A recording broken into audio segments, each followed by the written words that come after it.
বাংলাদেশ জাতীয়তাবাদী দল তারেক রহমান সাহেবের দল যখন দেশে সরকার গঠন করবে চেষ্টা করবে জিনিসের দাম কমায় আনতে।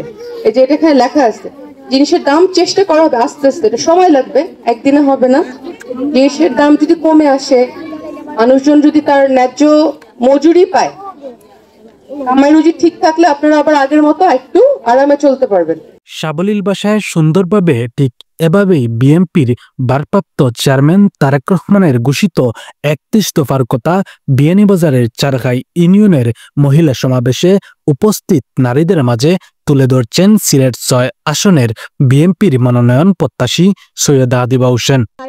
এর আগে তিনি গোলাপগঞ্জ উপজেলার আমুরা ইউপির শিলঘাট গ্রামে আরও একটি মহিলা সমাবেশে যোগ দেন এবং তিনি বলেন, আমি মনে করি পুরুষের পাশাপাশি নারীর সমানভাবে শিক্ষাটা দরকার। কারণ শিক্ষা এমন জিনিস, একটা মানুষ যতক্ষণ শিক্ষিত না হয় সে স্বাবলম্বী হতে পারে না।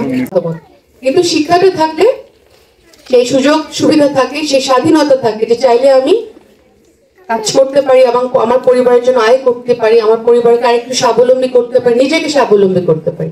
এবং একটা শিক্ষিত নারী সে পরিমাণ মর্যাদাও পায় এবং সে তার ভালো মন্দ বুঝে, সে তার পরিবারের ভালো মন্দ বুঝে।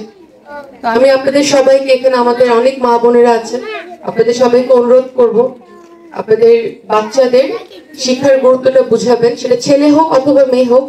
এই দিন সৈয়দা আদিবা হোসেনের সফর সঙ্গী হিসেবে উপস্থিত ছিলেন গোলাপগঞ্জ ও বিয়ানীবাজার উপজেলার বিএনপি ও অঙ্গ সহযোগী সংগঠনের নেতৃবৃন্দ।